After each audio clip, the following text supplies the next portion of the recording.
नमस्कार दोस्तों, मेरा नाम है प्रदीप चौहान। बात समझनी है तो पूरी सुननी होगी।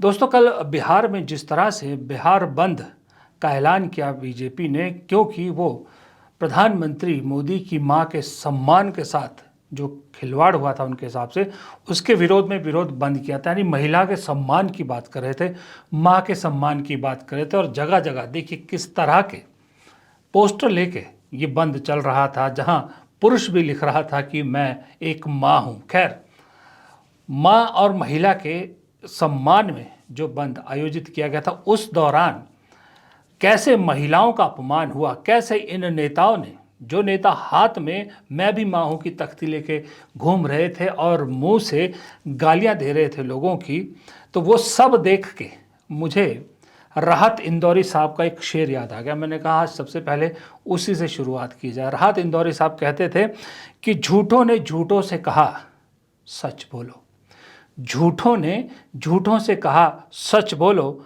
सरकारी ऐलान हुआ है सच बोलो। झूठों ने झूठों से कहा सच बोलो, सरकारी ऐलान हुआ है सच बोलो। घर के अंदर झूठों की मंडी है, घर के अंदर झूठों की एक मंडी है, दरवाजे पर लिखा है सच बोलो। ये दरअसल कल मुझे याद नहीं आया था, सोच रहा था कि कोई ऐसा शेर था जो बिहार का जो दृश्य देखने को मिल रहा था उस पर फिट बैठता था, तो मैंने कहा आज चलिए इसी पे बात करते हैं। मैं आज दिन में किसी का इंटरव्यू देख रहा था, उन्होंने बहुत सही कहा है कि वो कह रहे थे कि मैं चैलेंज करता हूँ कि कोई मेरे सामने बैठे जो कहता है कि 70 साल में इस देश ने कुछ नहीं किया, उसके मुकाबले में 11 साल में क्या हुआ ये मुझे बता दे। कौन सी चीज़ नई शुरू हुई है ये बता दीजिए।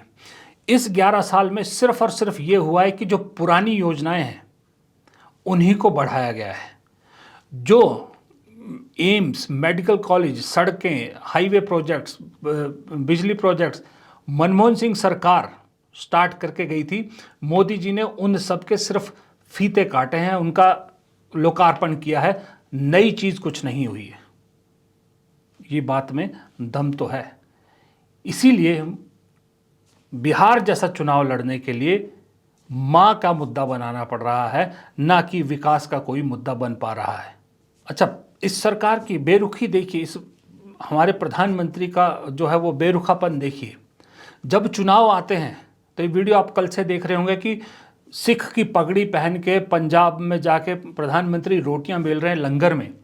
लेकिन इस वक्त पंजाब अब पिछले 4 दशक में सबसे बड़ी मुसीबत में है। आधा पंजाब पानी में डूबा हुआ है। प्रधानमंत्री 2 शब्द पंजाब वालों के लिए नहीं कह रहे। जब राहुल गांधी ने वीडियो डाला कि मोदी जी उनके बारे में भी कुछ कहिए, राहत पैकेज भेजिए पंजाब और हिमाचल को, तब अपने मंत्री शिवराज चौहान को वहां भेजा।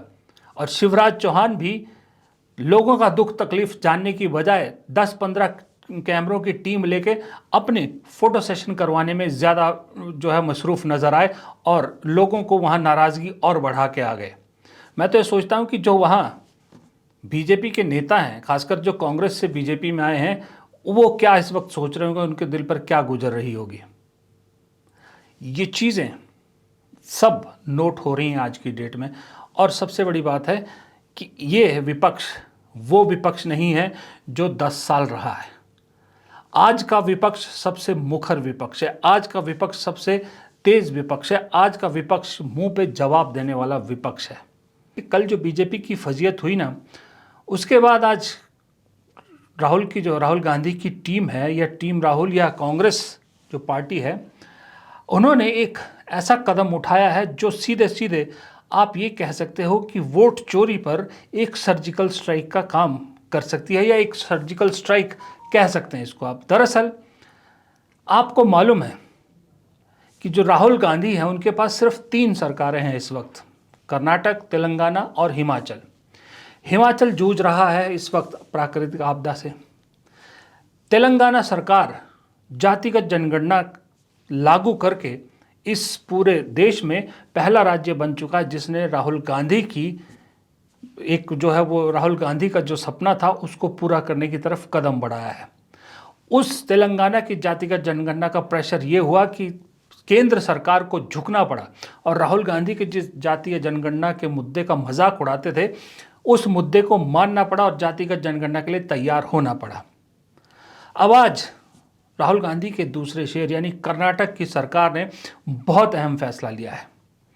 कर्नाटक की सरकार ने ऐलान किया है कि आने वाले जो पंचायत चुनाव है, स्थानीय निकाय चुनाव है, वो ईवीएम पर नहीं होंगे बल्कि बैलेट पेपर से होंगे। जी हाँ, बैलेट पेपर से होंगे ताकि ये वोट चोरी पर एक तरह से लगाम लगाई जा सके या एक वोट चोरी पर एक नज़र रखी जा सके। आपको मालूम है वोट चोरी के मुद्दे से पहले विपक्ष में और आप में से भी बहुत सारे लोग इस मुद्दे को मानते थे कि ईवीएम में गड़बड़ी होती है, ईवीएम जब तक है तब तक बीजेपी को नहीं हराया जा सकता, ये बहुत से लोग मानते हैं।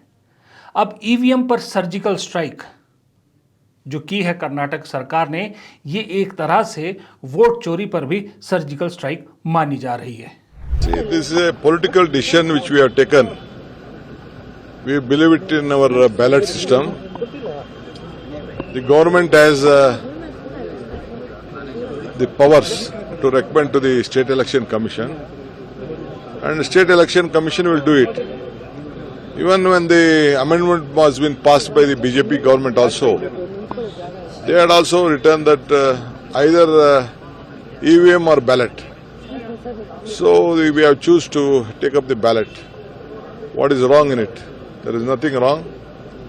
So we could see lot of earlier discrepancy, but we know that in the election commission issue we have been raising voice on that EVM machines. When we have an opportunity, we are going to do it. दरअसल ये जो कर्नाटक सरकार का फैसला है तो स्थानीय निकाय चुनाव, लेकिन इससे एक चीज होगी, इससे जो विपक्ष की मांग है बैलेट पेपर की, ईवीएम हटाओ की जो मांग है, उसको और जोर मिलेगा। अब आप देखिए, ये कर्नाटक ने शुरू किया है, पश्चिम बंगाल है, पंजाब है, तमिलनाडु है, झारखंड है, जहां जहां गैर बीजेपी सरकारें हैं, अब वो सरकारें सब ये बैलेट पेपर पे आएंगी। और जैसे जैसे राज्य सरकारें अपने यहाँ पर बैलेट पेपर का इस्तेमाल शुरू करेंगी तो केंद्र सरकार पर दबाव बनेगा ही बनेगा और अल्टीमेटली केंद्र सरकार को ईवीएम के बारे में कुछ ना कुछ सोचना पड़ेगा। केंद्रीय चुनाव आयोग को कोई ना कोई बड़ा फैसला लेना पड़ेगा और उस हालत में होगा क्या? उस हालत में होगा यही कि एक बार फिर राहुल गांधी ने जो कहा है वो सच होगा, फिर एक बार विपक्ष के सामने झुकना पड़ेगा। वैसे भी राहुल गांधी ने आज तक कितनी बार इस सरकार को झुकने पर या थूका चाटने पर मजबूर किया है। मैं जो बोलता हूं वो होता है। गलत जीएसटी के समय बोला था, सिंपल बात है, जीएसटी को रिफॉर्म करने की जरूरत है। मैंने कोविड के समय बोला था आर्थिक सुनामी आने वाली है। कोविड से पहले मैं कह रहा था और अब मैं कह रहा हूं कि यहाँ पे ऐसा इकोनॉमिक झटका पड़ने वाला है कि करोड़ों लोगों को नुकसान होगा। नोटबंदी के समय बोला था, नोटबंदी हिंदुस्तान के गरीब, किसान, मजदूर और छोटे दुकानदार पर आक्रामक, और नतीजा आपको दिखा। जी हाँ, इसका ताज़ा उदाहरण आपको मालूम है, ताज़ा उदाहरण है हमारे जो जीएसटी रिफॉर्म्स सरकार कह रही है। हालांकि वो शर्मिंदगी की बात थी, सरकार को माफ़ी मांगनी चाहिए थी कि गलतियां थी, ये त्रुटियां हमने ठीक की, लेकिन इसका जश्न मनाया जा रहा है। पहली सरकार है जो अपनी नाकामी का जश्न मनाती है और राहुल गांधी को क्रेडिट जा रहा है, कोई दिक्कत नहीं है। अब जीएसटी को लेकर जितना राहुल गांधी ने कहा था, जितनी बातें राहुल गांधी ने की थी, किसी और ने नहीं की थी। तब तो मुझे लगता है कि विद इन कांग्रेस भी बहुत सारे लोग राहुल गांधी का मजाक उड़ाते थे, लेकिन अल्टीमेटली सारी बातें सच साबित हुई, इंक्लूडिंग जीएसटी। हाँ तो दोस्तों, जैसे बात जीएसटी की चल रही थी, जीएसटी को लेकर एक और चीज कहना जरूरी है कि सरकार ने जीएसटी में जो बदलाव किया है, बड़ा दावा किया है कि इस बार दिवाली आपकी शानदार रहेगी, बचत आपको बहुत होगी। होनी भी चाहिए, क्योंकि हम हिंदुस्तान जो देश है ये मिडिल क्लास लोगों का देश है। हमें एक एक पैसे की बचत हमारे लिए बहुत इंपॉर्टेंट है और इसलिए लोग बहुत से मुझसे कमेंट सेक्शन में पूछते भी हैं कि सर ये बताइए हम अपनी इनकम कैसे बढ़ाएं। इसलिए मैं आपको इंट्रोड्यूस करवाना चाहता हूं एक शानदार ऐप से जिसका नाम है मार्केट वुल्फ। मार्केट वुल्फ एक सेबी रजिस्टर्ड ऐप है जो इंडिया में काफी तेजी से बढ़ रही है। चलो देखते हैं कि इस ऐप को यूज कैसे करते हैं। देखिए, मैंने यहाँ पिन डालकर लॉग इन कर लिया, बस फॉलो ट्रेंड पर क्लिक किया ये आपको प्रॉफिटेबल ट्रेंड्स दिखाता है जो बाजार में चल रहे हैं और आप एक ही क्लिक में फॉलो कर सकते हैं। आप यहां बहुत छोटी इन्वेस्टमेंट अमाउंट से भी ट्रेडिंग शुरू कर सकते हैं, जहां दूसरे ऐप्स पर आपको लगभग 3 गुना ज्यादा पैसे चाहिए होते हैं इन्वेस्ट करने के लिए। इसमें इनबिल्ट स्टॉप लॉस फीचर भी है जो आपको नुकसान से बचाता है। जैसे ही ट्रेड एक लॉस के लेवल तक पहुंच जाता है ना, ये खुद ब खुद स्टॉप बटन दबा देता है या स्टॉप लगा देता है ताकि आपको ज्यादा नुकसान ना हो। और इनका ब्रोकरेज भी इंडस्ट्री में one of the lowest brokerage माना जाता है। देखिए प्रॉफिट ट्रेंड के हिसाब से मूव कर रहा है। मैंने स्टॉप ट्रेड पर ये क्लिक कर दिया और बस 1306 रुपए का प्रॉफिट बुक कर लिया इतने कम समय में। इस पूरी फैसिलिटी को आप सिर्फ 99 रुपए की लाइफ टाइम फीस में इस्तेमाल कर सकते हैं। आप यहां सब कमोडिटीज जैसे कि गोल्ड, सिल्वर, क्रूड ऑयल या फिर नेचुरल गैस जैसी कमोडिटीज को भी आसानी से ट्रेड कर सकते हैं, वो भी सुबह 9 बजे से लेकर रात को 12 बजे तक। मार्केट वुल्फ ऐप आपको फ्री रिकमेंडेशन भी देता है। ये देखिए, लोगों ने 28 तारीख को एक दिन में 11,850, जून में 70,468 और जुलाई में 59,696 का प्रॉफिट बुक किया है। और इस प्रॉफिट पर मार्केट वुल्फ कोई कमीशन भी नहीं लगाता। मार्केट वुल्फ ऐप के 2 मिलियन प्लस डाउनलोड ऑलरेडी हो चुके हैं। तो देर किस बात की, लिंक डिस्क्रिप्शन में दिया है और कमेंट सेक्शन में भी पिन किया है। तो जाइए और अभी मार्केट वुल्फ को चेक कीजिए। अब सिर्फ अकेले राहुल गांधी नहीं हैं जो सीधा मोदी पर निशाना साध रहे हैं, अब समूचा विपक्ष निशाना साध रहा है। राहुल गांधी अगर बिहार में वोट चोर गद्दी छोड़ का नारा देते हैं तो ममता बनर्जी पश्चिम बंगाल में अपने विधानसभा में वोट चोर का नारा बुलंद करती नजर आ रही हैं।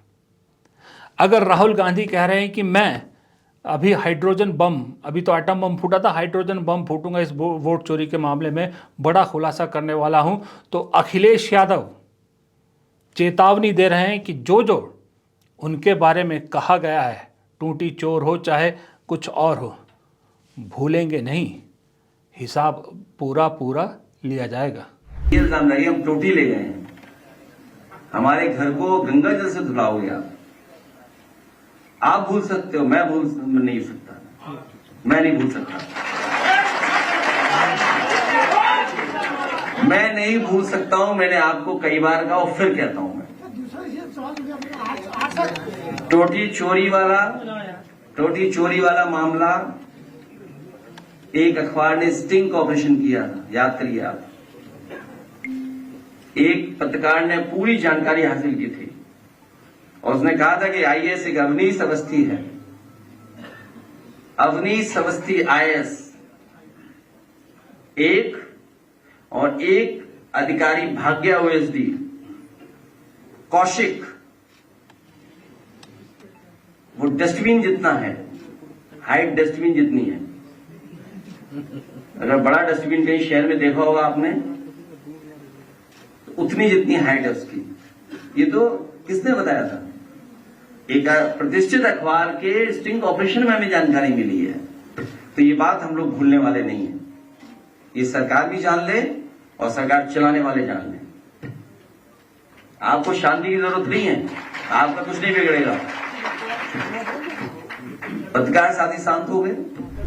दरअसल अखिलेश यादव का ये बयान मैंने इसलिए आपको सुनाया कि कार्यकर्ता किसी भी पार्टी का, खास करके विपक्ष में जो पिछले 10 साल से 11 साल से हैं, चाहे वो समाजवादी पार्टी हो, चाहे आरजेडी हो, चाहे कांग्रेस हो, चाहे आम आदमी पार्टी हो, चाहे तृणमूल हो, चाहे डीएमके हो, चाहे कोई और पार्टी हो, जो पार्टियां विपक्ष में रही है, सब कार्यकर्ताओं में, सब पार्टी के कार्यकर्ताओं में अब ऐसी बातें जोश जगा रही हैं। हर पार्टी का कार्यकर्ता, विपक्ष की हर पार्टी का कार्यकर्ता ये बात सुनना चाहता है कि वो वक्त चला गया, भारत की राजनीति में वो वक्त चला गया कि यार राजनीति की जगह है, राजनीति के बाहर हम दोस्त हैं। नहीं, पिछले 11 साल में राजनीति में इतना कड़वापन डाल दिया गया है, इतना आपसी द्वेष डाल दिया गया है कि आज की डेट में कार्यकर्ता उस नेता के साथ बिल्कुल खड़ा नहीं होगा जो सदन के अंदर तो जो है बहस करे, छींटाकशी करे, आरोप प्रत्यारोप करे और सदन के बाहर गलबहियां करता हुआ नजर आए। नहीं, अब भारत में वो राजनीति का दौर खत्म हो चुका है। आज के वक्त में हर पार्टी का कार्यकर्ता वही सुनना चाहता है जो अखिलेश यादव बोल रहे हैं। पार्टी का कार्यकर्ता है, कहता है हाँ बिल्कुल सही है, जैसे को तैसा का जवाब ज़रूर मिलेगा। राहुल गांधी जब अपने कार्यकर्ताओं को बब्बर शेर कहते हैं और जब चेतावनी देते हैं, उस चेतावनी का असर है कि आज पूरे देश में कांग्रेस सड़कों पर उतर आई है, गैल्वनाइज्ड हो गई है। इसलिए होश तो ठीक है, राजनीति में होश रखिए, लेकिन आज की डेट में होश के साथ साथ कार्यकर्ताओं का जोश विपक्ष की पार्टियों के लिए बेहद ज़रूरी है। जब विपक्ष का जोश ऊंचा हुआ है तभी इधर मोदी जी एंड पार्टी और बीजेपी का होश फाख्ता नज़र आ रहे हैं। अब संघ के साथ पैचअप करके संघ से गुजारिश कर रहे हैं कि हमारी मदद कीजिए। इसीलिए आज जो कर्नाटक सरकार ने फैसला लिया है वो फैसला अभी छोटा लग सकता है, लेकिन आने वाले वक्त में ये फैसला बहुत बड़े बदलाव की नींव रखेगा। आप ये मेरी बात नोट कर लीजिए। आज एक और महत्वपूर्ण दिन है। आज के दिन एक और महत्वपूर्ण योजना जो कांग्रेस सरकार ने शुरू की थी आज भी इस सरकार को बचाए रख रही है। इस देश की जो टॉप स्कीम्स होंगी उसमें से टॉप 5 स्कीमों में से एक वो है। वो आज के दिन 20 साल पहले शुरू हुई थी। उस स्कीम का नाम है, उस योजना का नाम है मनरेगा। मनरेगा 20 साल पहले आज ही के दिन बाकायदा कांग्रेस सरकार ने, यूपीए सरकार ने शुरू की थी। याद है आपको वो दिन जब प्रधानमंत्री पहली बार सदन में आए थे प्रधानमंत्री बनने के बाद, तो सदन में उन्होंने कहा था कि मनरेगा इस जो यूपीए सरकार है, कांग्रेस सरकार, मनमोहन सिंह सरकार है, इसकी कांग्रेस के इतिहास की सबसे बड़ी नाकामी है। इनफैक्ट ये कहा था, कांग्रेस इतिहास की सबसे बड़ी नाकामी है और ये ऐसा ढोल है, मैं इसको पीटता रहूँगा, लोगों को बताता रहूँगा। आज 11 साल हो गए, वो मनरेगा जस की तस वहीं खड़ी है। आज भी ग्रामीण गांव देहात में जाइए, सबसे बड़ा रोजगार का साधन कहें या आप रोजगार का स्रोत कहें, ये मनरेगा है। कैश आपको मिलता है, इसमें अकाउंट में आपके आता है। बाकायदा जयराम रमेश ने आज इस पे लिखा भी है कि आज मनरेगा के कानून बनने की 20वीं वर्षगांठ है। जो होना तो ये चाहिए था कि हम दुनिया की सबसे बड़ी सामाजिक कल्याण योजना की उपलब्धियों को याद करते हुए इस सरकार में योजना के अनिश्चित भविष्य को लेकर चिंता जतानी पड़ रही, जबकि हमें उपलब्धियों को याद करना चाहिए था। आज के दिन वो कह रहे हैं विश्व की सबसे बड़ी सामाजिक कल्याण योजना, बिल्कुल सही है। और उसमें जयराम रमेश ने कुछ इंपॉर्टेंट चीज़ें भी आगे कही है कि वित्त मंत्रालय के नियमों के अनुसार किसी भी सरकारी योजना को वित्तीय वर्ष की पहली छमाही में बजट का 60% खर्च करने की अनुमति नहीं है, 60% से अधिक खर्च करने की अनुमति नहीं है। लेकिन मंत्रालय ने सिर्फ 5 महीने में 60% बजट खत्म कर दिया है, जिससे देश के करोड़ों ग्रामीण परिवारों के भविष्य पर प्रश्न चिन्ह खड़ा हो गया है। इसी में यह भी कहा है उन्होंने आगे कि पिछले 11 वर्षों में मनरेगा को जितना बजट मिलना चाहिए था उतना बजट नहीं मिल रहा है, जबकि मनरेगा ग्रामीण रोजगार का सबसे बड़ा साधन है। ये बात बिल्कुल सही है और टाइम पे पैसा नहीं मिल रहा है उस पर काम करने वालों पे, ये भी बात सही है। और साथ में न्यूनतम मजदूरी 400 रुपये करने की मांग कांग्रेस कर रही है मनरेगा के तहत, ये भी बड़ी जेन्युइन चीज़ है। लेकिन चलिए, मांग और वो सब अलग चीज़ है, लेकिन ये बात तो तय है ना कि एक जिस योजना को आप नाकामी बता रहे थे, जिसका ढोल पीटने की बात कर रहे थे, 11 साल बाद भी खड़ी है।